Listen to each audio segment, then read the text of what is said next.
Sepohon kayu daunnya rimbun, lebat bunganya serta buahnya. Martabat yang lebih tinggi daripada hanya sekadar sabar ialah redha dengan musibah. Redha. Maksudnya ada orang dia sabar tapi dalam keadaan jiwa dia berat nak terima. Tapi dia tak ada pilihan. Maka dia tahan diri dia daripada berkata dengan apa yang Allah Ta'ala larang ataupun bertindak dengan benda yang Allah Ta'ala tak benarkan. Ada manusia, orang beriman, bukan hanya sekadar sabar. Dia boleh jadikan diri dia lagi tinggi daripada sabar. Kerana sabar ni menunjukkan yang jiwa kita ni macam berat nak terima, tapi kita paksa untuk terima. Sakit nak terima, tapi kita paksa. Sakit pun sakit lah. Macam kita paksa diri kita makan ubat yang pahit kerana kita percaya dalam ubat tu ada penawar. Dalam ubat tu ada sebab yang Allah Ta'ala jadikan kita boleh sembuh. Maka kita telan walaupun kita rasa pahit. Berbeza dengan orang yang redha. Yang mana manusia yang redha, apabila turun bencana kat dia, dia redha. Dia kata, ya Allah, aku terima dengan lapang dada. Kalau begini tuan-tuan dan puan-puan, dia berada di martabat yang lebih tinggi daripada hanya sekadar sabar. Dapat ujian kat dia, dia kata, ya Allah, walaupun ujian ini menyakitkan tetapi aku redha untuk terima. Bahkan kalau diberi pilihan sama ada nakkan pahala atas sabar ataupun nak kembalikan semula benda yang hilang itu, dia akan pilih pahala. Ini menunjukkan dia berada di tahap redha. Yang mana redha lebih tinggi daripada hanya sekadar kita sabar. Dan ada yang lebih tinggi daripada tu. Para ulama apabila membahaskan tentang isu musibah ni, dia kata ada lagi martabat yang lebih tinggi daripada hanya sekadar redha. Sabar tu yang paling mukmin patut kena buat. Tak boleh sabar, kalau boleh lebih daripada tu pergi kepada tahap redha, kalau nak lebih daripada tu pergi kepada tahap syukur. Wah, itu lagi tinggilah. Bila musibah turun dekat dia, dia syukur. Dia kata, ya Allah, aku bersyukur kerana Engkau berikan kepada aku musibah ini. Kerana dengan musibah ini aku dapat macam ni. Dengan musibah ini aku dapat rasa hikmah yang ni. Yang macam saya cerita dulu tuan-tuan dan puan-puan, ya. Saya Allah Ta'ala berikan sedikit musibah. Nak ceramah tu tak bebas sangatlah kat Malaysia ni. Mula-mula tu rasa macam berat nak terima, tapi lama-lama rasa redha, tapi sampai sekarang rasa macam syukur pula. Bila kurang sikit saya berceramah dekat masjid-masjid ni kan. Waktu PKP ni orang yang ceramah kat masjid tak boleh ceramah. Sebab masjid tak dibenarkan berkuliah. Tapi saya yang tak boleh ceramah kat masjid, saya ceramah dekat rumah-rumah orang ni. Kuliah online tiap hari boleh kata ada. Yang tak ada kuliahnya saya ni, yang betul-betul tak ada kuliah hari Isnin saya ingat hari Isnin dengan Jumaat yang tak ada kuliah. Yang lain setiap hari saya ada kuliah secara online. Jadi sampai satu ketika, kadang-kadang orang beriman ni, mungkin dia rasa syukur pula dengan musibah yang Tuhan bagi kat dia. Jadi tuan-tuan dan puan-puan yang dirahmati Allah sekalian, kalau kita tengok, kadang-kadang kita fikir juga, kenapa Allah Ta'ala bagi musibah ke orang mukmin ni? Lepas tu dia bagi pahala. Kenapa?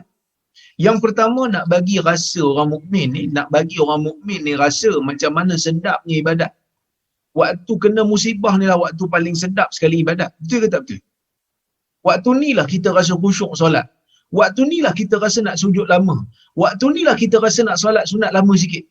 Kerana waktu ni kita rasa tidak ada yang boleh untuk menjawab segala permintaan kita, yang boleh memustajabkan segala doa-doa kita, melainkan hanyalah Allah Subhanahu Wa Taala. Masa ni lah kita rasa. Mungkin sebelum ni kita solat dalam keadaan kita rasa biasa-biasa je. Kita mungkin solat sebelum ni rasa macam, ya Allah, aku pun ialah minta macam yang biasa je lah. Kita doa pun kadang-kadang, ya Allah, aku minta macam semalam punya. Malas nak ulang dah. Sebab masa tu mungkin kita rasa kita tak perlukan minta bersungguh. Tapi bila Allah berikan kita kesempitan, bila Allah berikan kita musibah, ya kadang-kadang musibah tu menyakitkan. Tapi musibah ni lah yang menjadikan ibadat kita sangat bernilai dan sangat nikmat. Allah menjadikan musibah ni kepada kita supaya kita kembali kepada Dia, tunduk kepada Dia, tadarru', khusyuk kepada Dia dalam ibadah. Itu pertama. Yang kedua, Allah Subhanahu Wa Taala nak uji orang beriman. Betul ke kamu beriman? Kadang-kadang orang beriman ni, dia kena uji juga diri dia. Betul ke kamu ni beriman? Umpamanya, dia ni orang kaya. Sebelum dia betul-betul dapat hidayah, dia kaya sungguh. Tapi dalam masa yang sama, dia mungkin minum arak. Dalam masa yang sama, dia tinggal salat. Dalam masa yang sama, dia tak jaga aurat. Pergi main golf dalam keadaan tidak menutup aurat, tak pakai sempurna dan seumpamanya. Tapi bila dia terima hidayah, dia mengenal apa itu Quran dan Sunnah, Allah Azza wa Jal memberikan dia ujian. Nak tengok betul ke kamu ni pegang kepada sunnah kerana kamu beriman ataupun sekadar kamu ikut-ikut saja. Maka Allah memberikan ujian kepada orang-orang yang beriman ni supaya dia tengok dia ni betul ke beriman. Dalam keadaan dia sakit, boleh tak dia kekalkan kepercayaan dia. Ini yang Allah Subhanahu wa taala sebutkan di dalam Al-Quran. Allah Taala kata, "Ma kana Allah liyadharal mu'minina 'ala ma antum 'alaihi hatta yamizal khabitha minat thayyib." Yang bermaksud, tidaklah Allah itu akan meninggalkan orang-orang mukmin sekadar apa yang ada, tetapi Allah Azza wa Jal akan mencuba orang-orang mukmin supaya Allah boleh membezakan mana satu di kalangan mereka yang buruk daripada yang baik. Jadi dalam perang Uhud, Allah Azza wa Jal memberikan kekalahan kepada orang Islam. Bukan nak kata orang Islam tak betul masa ni. Orang Islam betul. Siapa berani kata Nabi itu berada di pihak yang salah? Nabi maksum. Nabi diberi wahyu oleh Allah Azza wa Jal. Tapi tuan-tuan dan puan-puan, Allah bagi kalah. Supaya Allah nak berikan peringatan kepada orang mukmin yang ikut Nabi pada masa tu. Korang ikut Nabi ni kerana korang yakin Nabi betul ke kerana korang yakin Nabi menang? Kerana ada manusia yang dia sokong orang yang menang. Tak ada pendirian. Oleh kerana dia tu banyak kali menang, aku sokong lah. Paling tidak dia menang. Jadi tak adalah aku kena troll. Tengok bola. Orang kata kau ni favourite apa? Tim apa yang favourite bagi kau? Aku sokong yang menang. Menunjukkan dia tak ada pendirian. Dia sokong yang menang saja. Kan? Jadi sama juga macam dalam urusan iman. Kadang-kadang dia tengok Nabi Muhammad ni pergi perang ni menang, pergi perang tu menang, pergi perang ni menang. Mungkin dia sokong sebab Nabi menang. Maka Allah memberikan Nabi SAW kekalahan di Uhud supaya mereka memberikan muhasabah pada diri mereka sendiri. Betul ke? Betul ke mereka beriman ni kerana iman, kerana kepercayaan ataupun semata-mata kerana Nabi ni menang? Itu yang kedua.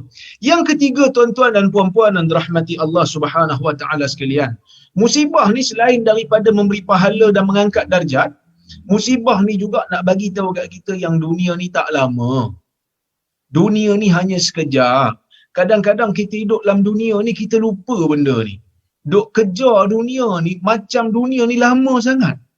Duk kejar dunia ni macam dunia tu kekal macam akhirat. Sedangkan dunia ni tak kekal mana. Dan nak bagi tahu kepada orang yang beriman bahawasanya mereka ni sentiasa perlukan kepada Allah dan betapa lemahnya manusia. Sehingga bila berhadapan dengan musibah, tak ada tempat yang mereka nak tuju melainkan hanyalah Allah Azza wa Jal yang semata-mata Tuhan yang boleh mengangkat musibah ini dan boleh melegakan kita. Usah kata jauh-jauh tuan-tuan dan puan-puan. Usah kata jauh-jauh. Kadang-kadang kita bukan apa pun, kepit kuku. Setiap kali malam Jumaat, kepit kuku. Sebab esok nak pergi sembahyang Jumaat. Kepit kuku, terkepit isi sekali. Tak melompat kita. Usah kata nak bagi musibah besar-besar. Musibah terkepit jari pun, kita dah rasa sakit, tak tertahan sangat dah. Musibah sakit gigi umpamanya, kita dah tak tahan dah. Sedangkan kita ni, dalam dunia seolah-olah macam kita ni kuat sangat, macam kita ni gagah sangat. Jadi Tuhan bagi musibah supaya beringat, kamu tu manusia, kamu kena kembali kepada Allah dan kamu itu adalah golongan yang lemah. Kamu golongan yang lemah yang sentiasa perlu mengharapkan kepada Allah dalam nak memberikan sesuatu perkara. Dan nak jadikan mukmin ni beringat terhadap nikmat Allah. Kerana manusia ni tuan-tuan dan puan-puan, kadang-kadang nikmat yang banyak yang ada kat dia ni dia tak sedar dan dia tak hargai. Kerana memang tabiat manusia, benda yang dekat dia tak nampak. Dekat sangat, kalau kita letak sesuatu betul-betul depan mata kita dekat sungguh, kita tak nampak. Kita tak nampak. Ambil Quran ni, tuan-tuan ambil Quran, letak betul-betul depan mata, agak-agak nampak? Agak-agak nampak? Tak nampak. Kerana terlalu dekat. Maka perlu dijauhkan sedikit baru kita nampak. Baru kita nampak. Tapi nampak tak semesti hargai. Nampak, tahu tak semesti hargai. Bila kita nak hargai betul, biasanya benda yang nikmat ni betul-betul kita hargai bila dia dah tak ada. Sebab tu tuan-tuan dan puan-puan, hari ni tanya diri sendiri. Hari ni, tuan-tuan dan puan-puan, petang ni, tuan-tuan tanya diri sendiri. Bila kali terakhir, tuan-tuan dan puan-puan tengok kaki sendiri, lepas tu kata, Alhamdulillah, aku masih ada kaki. Syukur pada Allah, kaki aku ni cukup jari. Ada kuku. Elok dia punya kulit kaki. Kulit kaki ni elok, tebal sikit daripada kulit yang lain sebab nak melangkah, nak menampak. Alhamdulillah, aku ni masih ada kaki yang tak cacat. Bila kali terakhir? Sepohon kayu daunnya rimbun, lebat bunganya serta buahnya.